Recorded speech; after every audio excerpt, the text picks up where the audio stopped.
Eh bien, bonjour à tous, bienvenue sur les conférences CTCO. Je me présente, Gaël Roland, responsable marketing de la société European Sourcing. Et nous allons parler aujourd'hui de LinkedIn en tant que créateur d'opportunités moultes et variées. En premier lieu, il est important de savoir qu'aujourd'hui, 60% des décisions d'achat se font avant même qu'un acheteur ne rencontre physiquement un vendeur. Dans un tel contexte, il s'agit donc de valoriser son image et de faciliter la prise de contact dès le départ. Parce que si on n'a pas cette visibilité online, eh ben on ne va capter presque que 40% en fait, des visiteurs qui vont venir vous contacter directement. Et 60% passeront directement à autre chose parce qu'ils auront fait leur benchmark, leur analyse et qu'ils ne vous auront pas identifié, ils n'auront pas eu, je dirais, un sentiment positif vis-à-vis de vous et donc ils ne vont pas vous contacter. LinkedIn aujourd'hui, c'est quoi? C'est à la base un réseau social professionnel. Initialement, en concurrence avec Viadeo. Viadeo qui a depuis quelques années bien chuté, LinkedIn a aujourd'hui le monopole du réseau social professionnel. On a pu voir un petit nouveau qui est apparu il y a quelques temps, Clubhouse, qui s'est lancé avec viralité sur tous les réseaux et qui est en chute libre un petit peu depuis. Il n'a pas réussi aujourd'hui à proposer quelque chose de vraiment différenciant par rapport à LinkedIn. Donc LinkedIn aujourd'hui, c'est quand même le seul réseau professionnel mondial. C'est près de 850 millions de membres au niveau mondial, 25 millions de membres en France, dont 11,5 millions d'utilisateurs mensuels et 3,5 millions d'utilisateurs quotidiens. Ce qui est fondamentalement de très bons chiffres sur un réseau social professionnel. Ça devient aujourd'hui aussi une plateforme de création et de partage de contenu. Nous allons retrouver énormément de contenu orienté professionnel, que ce soit de l'actualité, des tips, etc. Et LinkedIn tend de plus en plus à cette visualisation et cette consommation de contenu. Aujourd'hui, la France sur LinkedIn est le 6e marché mondial. On n'est pas le 6e plus gros pays au monde. C'est-à-dire qu'en termes de visibilité, la France se positionne très très bien. On est le 2e en Europe, juste après le Royaume-Uni. Donc LinkedIn dans le futur, c'est vraiment quelque chose à penser et je dirais à investir dès maintenant pour avoir des bénéfices dans quelques années de façon démultipliée. Aujourd'hui, un professionnel sur 3 est actif sur LinkedIn, ce qui est plutôt pas mal. Et en termes de population, on va retrouver globalement les mêmes statistiques que l'INSEE, c'est-à-dire qu'aujourd'hui 79% ont entre 25 et 55 ans, ce qui correspond à la moyenne d'âge professionnelle établie par l'INSEE. Et pour le futur, ce qu'on peut voir, c'est que 20% ont aujourd'hui moins de 24 ans, avec une augmentation la plus forte possible, c'est-à-dire de 20% par an. Donc on sait que dans le futur, les jeunes générations vont être consommateurs de LinkedIn, et ça va être un levier pour pouvoir attaquer ces nouvelles générations. Aujourd'hui, c'est près de 840 000 entreprises actives sur LinkedIn. Donc oui, il y a de la concurrence, et il faut savoir se démarquer face à vos concurrents que vous allez pouvoir retrouver sur LinkedIn. Future machine de guerre, comme on a pu voir, effectivement, si ça continue dans cette progression, ils vont avoir le monopole et LinkedIn sera incontournable d'un point de vue professionnel. Ce qu'il est important aujourd'hui de noter, c'est que 57% de la navigation se fait aujourd'hui sur mobile. Donc quand vous allez créer du contenu sur LinkedIn, pensez mobile.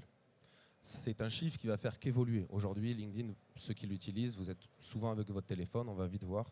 Donc pensez à faire des vidéos mode portrait, pensez à des photos, pensez pour le mobile en fait, pour éviter justement d'avoir ces problématiques de tourner son téléphone ou d'avoir une mauvaise visibilité. Des textes gros, etc. pour qu'on puisse rapidement, depuis un petit écran de téléphone, bien y voir. En 2022, LinkedIn est le 2e réseau social en termes de taux d'engagement. Le premier étant TikTok avec 6 et quelques pourcents, mais bon, c'est une cible particulière, c'est de la vidéo. Aujourd'hui, on est à 2,6% moyen. Si on le compare, je dirais, aux 2 autres qu'on utilise souvent, Instagram ou Facebook, vous voyez qu'entre Facebook, qui est à 0,07% de taux d'engagement, comparé à LinkedIn, qui est à 2,6%, c'est énorme. Le taux d'engagement, c'est quoi? C'est tout ce qui va être like, interaction, post, repartage, etc. C'est toutes les actions que les gens vont faire. Et en termes RH, aujourd'hui, LinkedIn possède la plus grosse data déclarative RH au monde. Tout est dessus. les CV, les compétences, les formations, les expériences, etc. Et en plus, les gens volontairement donnent cette information. Il n'existe rien au monde aujourd'hui de comparable avec LinkedIn en termes de data RH. LinkedIn, pourquoi y aller et qu'est-ce qu'on pourrait faire avec? Concrètement, vous avez moult objectifs que vous allez pouvoir répondre en intégrant LinkedIn. Que ce soit de l'emploi et de la recherche d'emploi à titre personnel, que ce soit le développement de ses affaires, la recherche de partenaires ou de prestataires, gagner en notoriété, en visibilité, faire de la publicité pour générer des leads, avoir du prospect, organiser des events, créer une communauté, donc rassembler votre communauté autour de votre page LinkedIn, faire de la veille et de l'analyse de marché sur la concurrence ou sur les entreprises qui vont vous intéresser, et pouvoir faire des sondages, bien entendu, comme tous réseaux sociaux, auprès de votre communauté. Aujourd'hui, il est important de se dire, quand on démarre, d'avoir un objectif qui est relativement simple et de se fixer dans un premier temps un objectif que vous allez pouvoir mesurer. Est-ce que je veux d'abord rencontrer des recruteurs, rechercher des entreprises, rejoindre des groupes professionnels, affirmer mon expertise dans mon domaine, trouver du contenu intéressant, développer mon image ou construire ma marque personnelle? Il est compliqué à l'échelle d'une petite entreprise d'attaquer de front tout ça en parallèle. Autant se fixer déjà sur un premier objectif, de le remplir convenablement et ensuite de se diversifier sur de nouveaux objectifs. Optimiser sa marque personnelle. Qu'est-ce que le personal branding? C'est vous. C'est votre marque personnelle. Aujourd'hui, LinkedIn a une très bonne découvrabilité sur Google. Qu'est-ce que ça veut dire? C'est-à-dire que quand vous tapez votre nom et prénom sur LinkedIn, vous avez de grandes chances que votre page LinkedIn, si elle est bien complétée, apparaisse dans les premiers résultats. Il arrive souvent aussi que la page entreprise remonte avant même le site web de l'entreprise. Ils ont, en termes de SEO, en termes de référencement, des partenariats avec Google, et ça marche très très bien. Donc une page personnelle ou d'entreprise très bien complétée sur LinkedIn, avec de l'interaction, etc., aura une très bonne découvrabilité sur Google, ce qui peut vous amener une très bonne visibilité. Vous pouvez faire le test avec votre nom, prénom, et voir où est-ce que vous sortez un petit peu en fonction de votre profil. Et au-delà de la page personnelle, il y a effectivement les pages entreprises. Aujourd'hui, les pages entreprises vont se définir de plusieurs types. Vous avez alors la page entreprise, la page vitrine et l'établissement éducatif. Je vous conseille aujourd'hui, dans un premier temps, de partir sur une page entreprise si vous voulez créer du contenu, valoriser et générer du lead via LinkedIn. La page vitrine peut être très intéressante, mais peut vous générer certaines problématiques le jour où vous allez vouloir recentrer, je dirais, des informations qui peuvent être sur des pages vitrines vers une vraie page d'entreprise, et ça peut poser quelques problématiques et vous pouvez perdre un petit peu, je dirais, de statistiques si vous aviez initialement créé une page vitrine. L'intérêt des pages vitrines, à mon sens, sera plus couplé à votre page entreprise et permettra de faire des landing pages, un petit peu, des pages très spécifiques. Si vous êtes spécialisé, si vous avez des activités très différentes et spécialisées. Vous pourrez effectivement faire une page vitrine parce que vous avez un système de services, de proposition de services, ou des produits vraiment uniques, je dirais. Voilà. C'est, à mon sens, la meilleure façon d'utiliser ces pages vitrines, c'est vraiment pour des domaines très spécialisés ou des cibles de clients très spécialisés. Voilà, vous travaillez avec le pharmaceutique et vous avez une part de pharmaceutique, vous avez une part de garagiste. Vous allez effectivement avoir votre page entreprise et avoir une page vitrine spécialisée pharmaceutique et une page vitrine spécialisée garagiste. Ce qui va vous permettre d'avoir un langage ciblé et adapté à vos populations cibles et d'avoir le discours adéquat à ces cibles.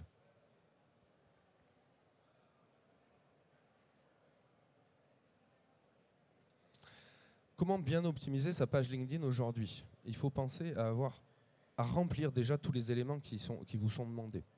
Et certaines choses sont assez intéressantes à mettre quand même en avant et à passer un petit peu de temps pour optimiser le discours, le rédactionnel, les mots-clés employés et le phrasé que vous allez utiliser. En l'occurrence, sur l'entête de votre page LinkedIn, c'est la première chose que les gens voient. C'est la punchline un petit peu de ce que vous proposez, de qui vous êtes et ce que vous allez apporter à un visiteur. On parlait hier pendant la conférence avec les outils un petit peu pour étoffer sa boîte marketing, d'outils comme Canva, etc., pour pouvoir faire des visuels assez attractifs, facilement sans avoir de compétences techniques ou graphistes, profitez-en pour avoir une image de profil et de couverture percutante. C'est visuel, mais quand on arrive sur une page LinkedIn, c'est les premiers éléments qu'on voit. Si ça ne donne pas envie, ça ne donne pas envie d'aller découvrir la suite. Donc n'hésitez pas à faire des choses qui soient jolies, en lien avec votre activité, claires, et pourquoi pas sur les couvertures avec un message. Vous pouvez rappeler votre punchline. Nous sommes distributeurs et nous sommes spécialisés dans la proposition d'objets pour les garagistes. Voilà, dès le départ, j'impacte. Effectivement, si j'ai un RH qui débarque sur ma page, ça va peut-être pas l'intéresser. Par contre, un garagiste, instinctivement, il va être interpellé et va aller découvrir la suite. Il est important aussi, avec les images de profil et de couverture, alors principalement sur la couverture, d'essayer, je dirais, de rassembler vos collaborateurs et de, pourquoi pas, leur proposer une couverture qu'ils vont pouvoir mettre aussi sur leur profil personnel pour valoriser ainsi l'image d'entreprise et, je dirais, créer un espèce d'effet corporate où tous les membres de l'entreprise auront ce code visuel et les couleurs de votre charte graphique. Il va être important aussi de compléter la description de votre page LinkedIn. Et on y reviendra juste dans la slide suivante avec un petit peu plus de détails. L'URL de votre page LinkedIn est aussi importante. Donc l'URL, c'est la barre d'adresse que vous tapez. Vous pouvez effectivement, déjà il y aura le nom de votre entreprise qui va apparaître, mais vous pouvez la compléter avec 2-3 mots-clés pertinents en lien avec votre activité, ce qui va bien entendu maximiser votre référencement, maximiser la visibilité. Et ne serait-ce que quand on va cliquer sur le lien, je verrai que c'est par exemple European Sourcing, facilitateur de business pour fournisseurs et distributeurs. Voilà. Des choses qui vont de suite être impactantes et permettre de faire comprendre ce que vous faites à vos visiteurs. Quand on parlait de description et de résumé de votre entreprise, il existe moult façons de rédiger un texte court, je dirais, et impactant présentant votre entreprise. On connaît par exemple l'elevator pitch, qui est souvent utilisé dans les startups, qui permet de briefer des investisseurs sur son business model, sur son business plan. Ça vient initialement des États-Unis. L'idée, c'était que dans les grands immeubles de plusieurs étages, il y a les ascenseurs et on passe 2-3 minutes dans l'ascenseur quand on veut descendre. Et l'idée de l'elevator pitch, c'était en fait, si je rencontre quelqu'un dans l'ascenseur, j'ai 2-3 minutes pour lui présenter qui je suis, ce que je fais et pour l'intéresser. Donc c'est arriver à maximiser au mieux, je dirais, la façon de présenter son entreprise de façon très très courte, très synthétique et très impactante. J'ai travaillé précédemment dans une start-up, pour vous donner une idée, un elevator pitch de 3 minutes, on avait passé 3 jours et demi à 2 pour le préparer. Donc effectivement, le temps est important parce que chaque mot a son impact et il faut être le plus percutant possible, le plus clair possible, le plus vulgarisateur possible pour la cible. Vous pouvez tenter l'approche aussi du type vous avez un problème, j'ai la solution. Donc, vous répondez aujourd'hui avec vos entreprises à des problématiques claires et identifiées. Mettez-les en avant et dans le second paragraphe, présentez comment votre entreprise va répondre à cette problématique. European Sourcing, nous savons que le lien entre fournisseurs et distributeurs, pour un distributeur, il est très compliqué d'aller identifier des produits. Cette problématique est réelle. Il y a de nombreux fournisseurs, des millions de références produits. Un distributeur de type TPE, PME, sans passer des heures et des heures à faire ce sourcing, c'est très compliqué d'identifier toute la gamme aujourd'hui d'objets médias qui sont proposés. Et on sait aujourd'hui qu'European Sourcing, on répond à cette problématique-là. Donc, on fait gagner du temps dans le sourcing quotidien des distributeurs.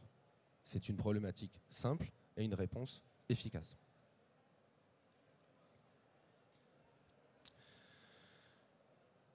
Maintenant que vous avez une page LinkedIn qui est optimisée, qui est visuelle, qui remonte bien sur Google, que vos collaborateurs ont aussi cette cohérence graphique avec votre entreprise, comment maximiser la diffusion de ce que vous allez faire passer, de la visibilité de votre entreprise?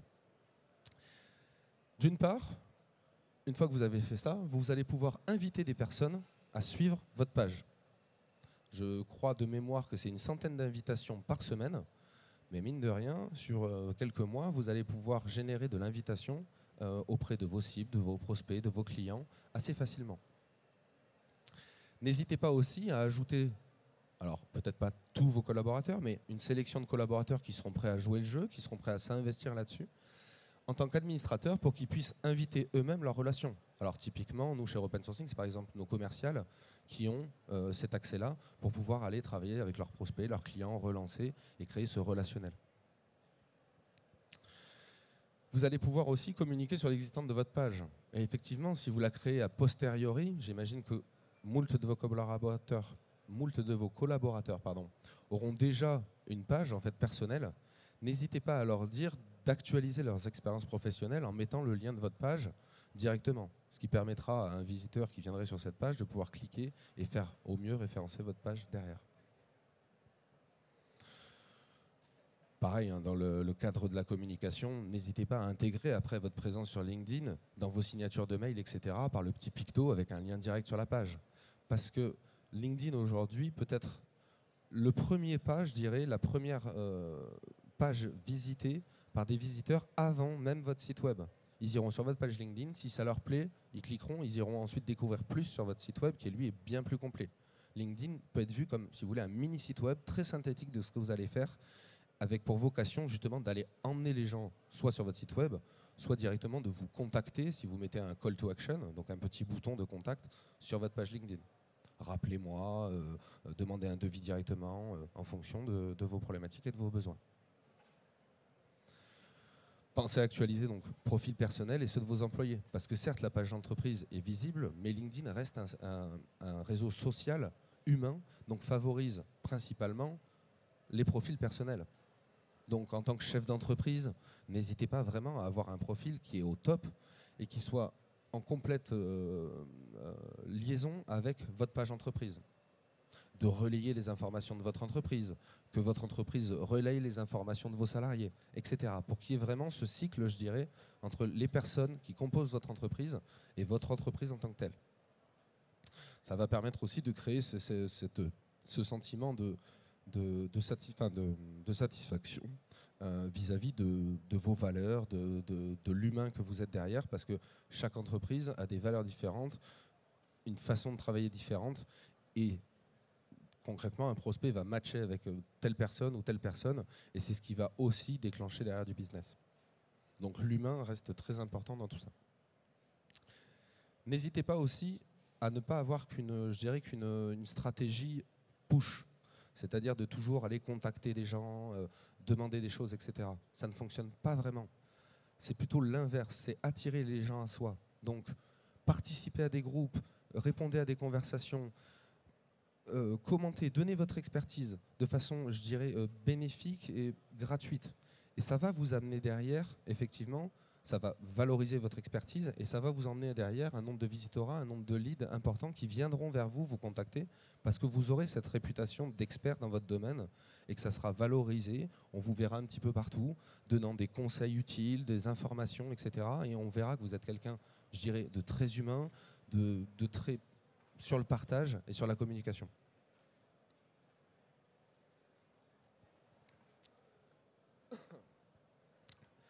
Vous pouvez regarder aussi les meilleurs, entre guillemets. Alors là, aujourd'hui, c'est les entreprises qui vont totaliser le maximum d'abonnés. N'hésitez pas à aller regarder un petit peu comment ils ont construit leur page, comment ils ont construit leurs offres, comment ils ont présenté leurs entreprises. Parce qu'on peut se dire que Google, effectivement, Amazon ou LinkedIn sont très bons, mais on va avoir du Nestlé, du Accenture, du Unilever, du TED Conference, qui est le premier. Et ce n'est pas forcément des boîtes monstrueuses. TED Conference par rapport à Google, c'est différent. Néanmoins, ils génèrent aujourd'hui beaucoup plus de visibilité sur leur page LinkedIn qu'un Google. Voilà, ça c'est la vision de LinkedIn, justement, qui soumettait il y a un an sur leur vision qu'ils ont d'eux-mêmes en fait, et de leur réseau social.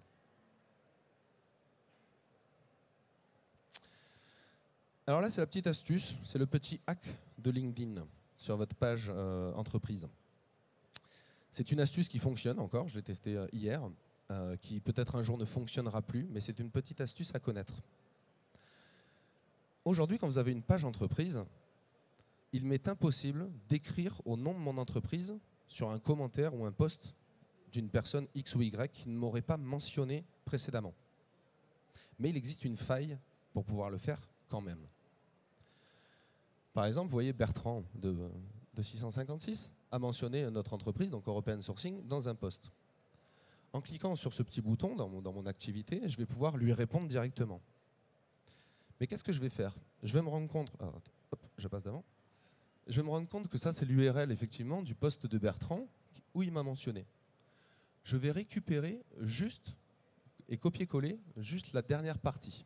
Alors ça peut se présenter de ce type-là, ou ça peut se présenter par exemple de ce type-là.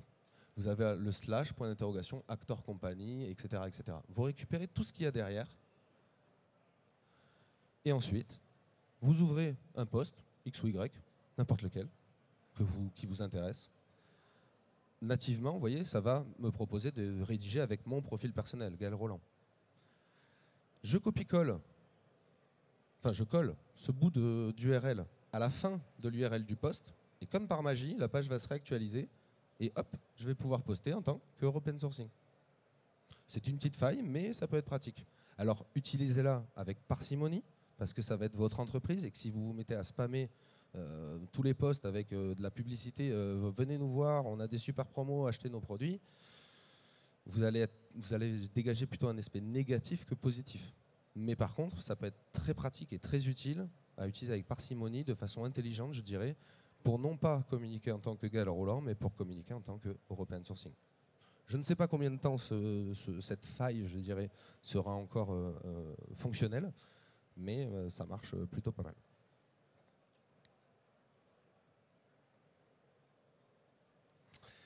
On va parler un petit peu de Socrate, parce que bon, Socrate et LinkedIn, forcément, le lien est inné. Et pourquoi de Socrate? Socrate, je ne sais pas si vous connaissez les 3 passoires de la vérité de Socrate. Je vais vous raconter rapidement l'histoire, on va pas détailler. Mais concrètement, c'est un ami de Socrate qui vient le voir un jour et qui lui dit j'ai quelque chose à te dire sur un de tes élèves. Et Socrate lui dit ok, mais avant que tu me dises cette chose, je vais te faire passer un petit test. Le test des 3 passoires. C'est-à-dire qu'on va filtrer cette information avant de savoir si, oui ou non, elle est intéressante à dire. Et donc Socrate lui dit, est-ce que cette information est vraie? Et son ami lui répond, non, je ne sais pas, je viens de l'apprendre là il y a quelques minutes, donc je ne sais pas si c'est vrai ou pas. Il fait, d'accord, très bien, donc cette information, tu ne sais pas si elle est vraie. Ok. Il dit, mais c'est pas grave. Est-ce que cette information est bonne? Est-ce qu'elle est positive? Et son ami lui répond, non, pas vraiment, c'est plutôt l'inverse, quoi. Il dit, d'accord. Donc tu veux me dire quelque chose, tu ne sais pas si c'est vrai, et ce n'est pas forcément bon. Il reste une chance. Est-ce que cette information est utile? Son ami lui dit, je ne sais pas si c'est utile, a priori, pas vraiment. Il dit, d'accord, donc tu veux me dire quelque chose qui n'est pas vrai, qui n'est pas bon, et qui n'est pas utile. Alors pourquoi me le dire? Eh bien, c'est un petit peu la même idée avec vos contenus sur LinkedIn. Je vais schématiser, mais si vous postez en quotidien, on a un nouveau collaborateur qui vient d'arriver, regardez, on a fait ça, regardez si, etc. Est-ce que c'est des contenus, alors vrais? Oui, effectivement. Est-ce qu'ils sont bons? Peut-être. Est-ce qu'ils sont utiles? Parce qu'un prospect qui vient vous voir et qui voit que des posts de regardez, on a nos bureaux comme ça, regardez, on a fait une soirée là, regardez, on a fait ci. Est-ce qu'il y a une réelle utilité? Pas vraiment. De pouvoir le faire de temps en temps pour créer cette relation humaine, effectivement. Mais de le faire que ça n'a pas d'intérêt. Je n'ai pas d'intérêt à suivre une entreprise qui va juste me lancer ce type d'informations. Donc c'est un petit filtre à faire passer à chaque fois que vous allez vouloir publier un contenu sur LinkedIn ou même sur d'autres réseaux. Essayez de vous dire, est-ce que ce contenu est vrai? Est-ce qu'il est bon? Et est-ce qu'il est utile pour mes cibles? Si ça répond à l'un des 3 champs, allez-y, publiez. Si ça ne répond pas, mettez-le de côté. Essayez vraiment de vous concentrer sur ce type-là.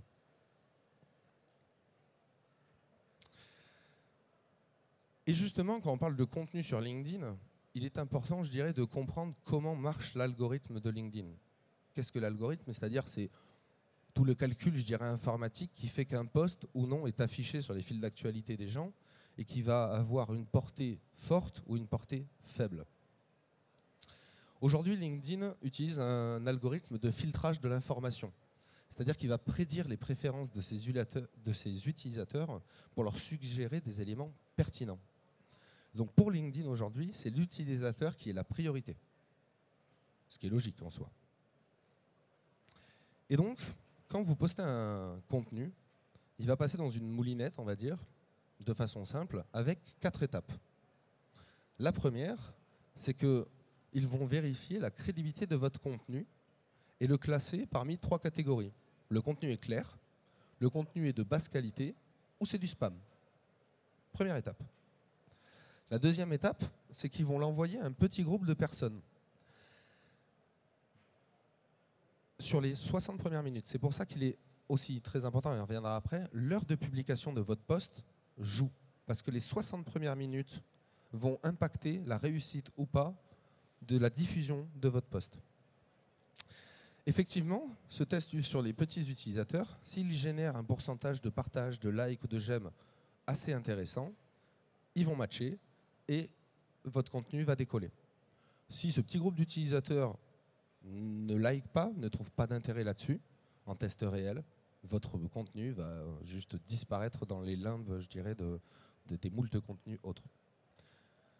La troisième étape, c'est la notation. Donc, suite à ces 2 premières choses, une note va être réalisée sur les engagements que vous avez bénéficiés. Plus le score va être élevé, et bien plus la diffusion va être forte. Et la dernière, c'est que ça va être envoyé à des personnes réelles, donc les personnes authentiques de LinkedIn, qui sont, je dirais, des utilisateurs LinkedIn++, et qui, eux aussi, vont pouvoir repartager ou pas votre contenu. Parce qu'effectivement, si votre contenu va être partagé par, j'ai un exemple complètement bidon, mais Elon Musk ou Bill Gates, la portée ne va pas être la même. Alors, à leur échelle, il existe de nombreux, je dirais, personnalités très spécifiques et très expertes dans leur domaine et qui partageront ou pas votre contenu.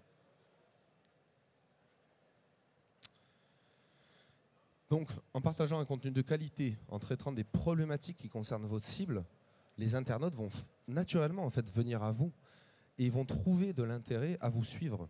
Aujourd'hui, pourquoi on suit une page LinkedIn? C'est parce qu'on veut 3 choses. Je veux de l'information utile, je veux passer un bon moment, donc rigoler sur une petite news ou quelque chose comme ça, ou je veux...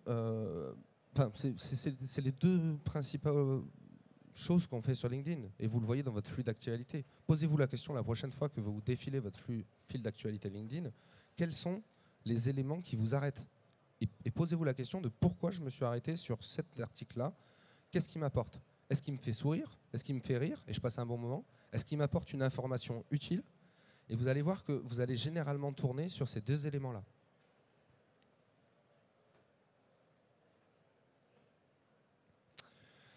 Quelques règles pour vos contenus, pour maximiser la création et la pertinence de vos contenus.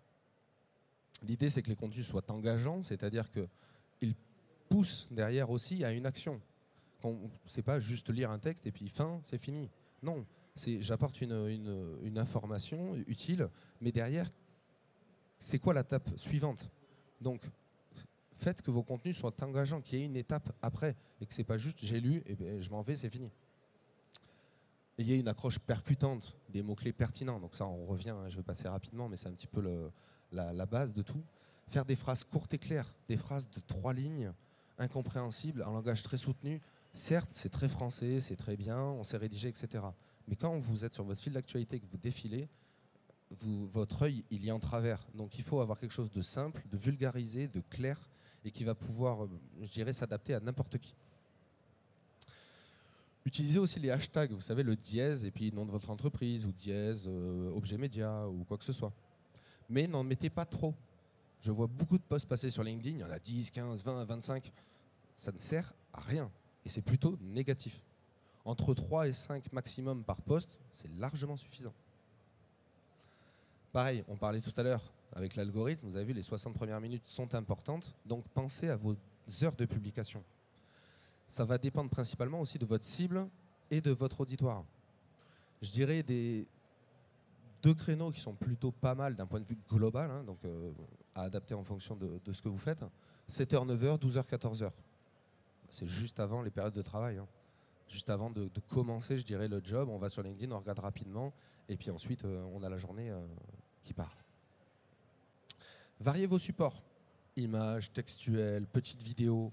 Voilà, la vidéo aujourd'hui sur LinkedIn est très bien vue. Faites pas des vidéos de 10 minutes. 1 minute, 1 minute 30, c'est très très bien. Répondez aussi aux commentaires rapidement. Vous allez avoir des gens qui vont interagir. Si vous répondez dans l'heure, c'est le mieux. Les autres visiteurs vont voir que vous prenez parti et que vous êtes interactif en fait avec votre communauté. Et deux, que vous êtes réactif. Vous avez les alertes automatiques. Donc si vous avez une équipe, alors principalement vous pouvez avoir des commerciaux ou des community managers qui vont pouvoir jouer ce rôle de prendre le lien directement en étant positif, etc. Bien entendu. Soyez aussi actifs sur les posts des autres. Participez, c'est un petit peu comme les groupes de conversation, etc. Participez, donnez de l'information. Il faut donner pour pouvoir recevoir. Ça marche comme ça sur les réseaux sociaux. Donnez, donnez, donnez, et vous recevrez derrière. Si vous attendez à recevoir sans rien faire, ça ne marchera pas. Publiez régulièrement. 2 fois par semaine, c'est le top. Au minimum, pardon. 1 fois par jour au maximum. Moins et plus, c'est limite. 2 fois par semaine, même pour une petite entreprise, ça peut être très très bien. Une petite règle aussi pour savoir, mais qu'est-ce que je peux publier? Parce que voilà, j'ai une petite entreprise ou pas, j'ai pas une énorme équipe de communication. Qu'est-ce que je peux dire 2 fois par semaine sur mon LinkedIn? Vous pouvez utiliser cette petite règle, la règle des 3-6-1. 60% de vos contenus seront des contenus partagés. À vous de faire une petite analyse de marché, une analyse, une veille, etc. D'identifier des contenus qui vont pouvoir intéresser votre communauté et de les partager. Ça ne va pas vous prendre énormément de temps à part la veille que vous allez faire le matin. Et comme on parlait hier, vous avez des outils comme Google Alert, des choses comme ça qui vont pouvoir vous remonter tous les matins directement un mail avec tout un petit récap de votre veille et vous passerez 10 minutes à faire cette veille au lieu d'y passer 2 heures à le faire manuellement. 30% de contenus originaux, donc ça c'est vos contenus, ceux que vous allez créer. Et 10% de contenu promotionnel. Parce qu'il va falloir effectivement distiller de temps en temps un petit peu de pub. J'ai une nouveauté, j'ai une super offre. Mais si vous faites que ça, personne ne sera intéressé. Par contre, à l'échelle de 1 sur 10 posts, ça vous permet de discrètement passer une publicité, une communication commerciale parmi une information qui va être intéressante, utile à votre communauté. LinkedIn va vous permettre aussi de faire de la publicité payante, un petit peu comme vous allez faire des AdWords ou des choses comme ça, et ça marche plutôt très bien. Et pas besoin d'avoir des budgets à 500, 1000, 10 000 euros par mois. Non. Moi, je fais des publicités, des fois, avec des budgets de 25 euros. Mais à 1 euro le lead, je récupère 25-30 leads de prospects. Si c'est très bien, si j'ai bien défini ma cible, je dirais, pour 25 euros, 25 prospects, c'est plutôt pas mal. Ce que je n'arriverai pas à avoir, par exemple, avec des AdWords ou des choses comme ça. Mais ciblé aussi, segmenté. Je veux faire une pub sur les garagistes, je fais ma pub sur mes garagistes. Je ne vais pas faire une pub sur l'ensemble des entreprises B2B qui achètent de l'objet média.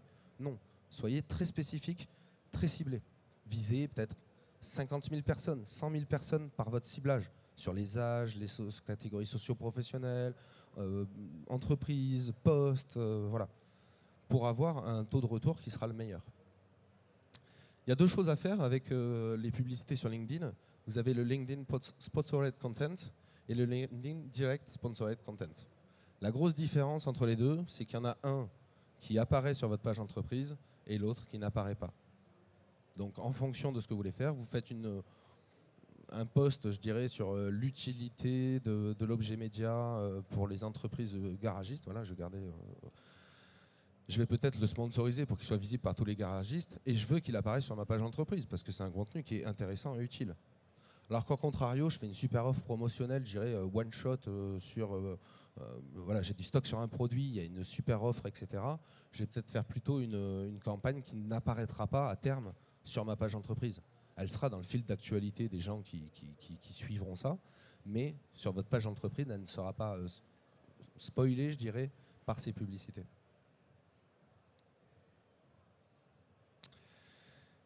LinkedIn a aussi lancé son Business Manager. Donc, si vous connaissez un petit peu sur les autres réseaux sociaux, vous pouvez gérer avec Facebook, si vous avez plusieurs pages entreprises, plusieurs comptes, que vous avez des community managers ou des agences externes qui viennent travailler, etc. Ça permet de maximiser la gestion de tout ça de façon globale. Ça n'existait pas sur LinkedIn, ce qui était assez problématique. Ça existe désormais. Ça permet de créer des équipes avec des droits différents. Vous pouvez donner des accès à des prestataires externes sur votre page, etc. Vous allez pouvoir gérer toutes vos pages à un seul endroit et gagner concrètement du temps. C'était un manque qu'ils avaient sur LinkedIn qui est désormais comblé avec le Business Manager.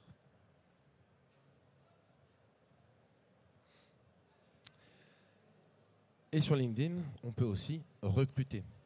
Le recrutement aujourd'hui, c'est complexe, c'est coûteux, mais on peut tout à fait s'en sortir très facilement avec LinkedIn. Certes, il faut avoir fait tout ce qu'on a dit avant, avoir mis en place. Il faut que j'ai une belle page entreprise, il faut que je parle de qui on est, de mes valeurs, etc. Et derrière, aujourd'hui, le recrutement sur LinkedIn, ça peut être gratuit dans un premier temps. Comme on a vu, c'est la plus grosse data RH mondiale. Vous n'en aurez pas plus, même Pôle emploi à côté, c'est ridicule. Et vous allez pouvoir donc maximiser vos recherches soit vos recherches d'emploi, soit de recherche de futurs collaborateurs à travers des offres de recrutement que vous allez diffuser sur LinkedIn et qui vous permettront d'avoir directement en fait, des répondants, de pouvoir les taguer, dire oui, non, je reçois, vous recevez les CV, etc. Vous avez toute la visibilité forcément de son profil, de ses formations. Voilà, donc LinkedIn aujourd'hui, en version gratuite, permet facilement ça. Nous, avec Open Sourcing, on a recruté avec LinkedIn sans problème. Hein, parce qu'on voulait faire des choses, donc on passait avec LinkedIn, Indeed, et ça nous suffisait largement pour avoir aujourd'hui un panel tout à fait intéressant de répondants sur des offres de développeurs, de commerciaux, des choses comme ça.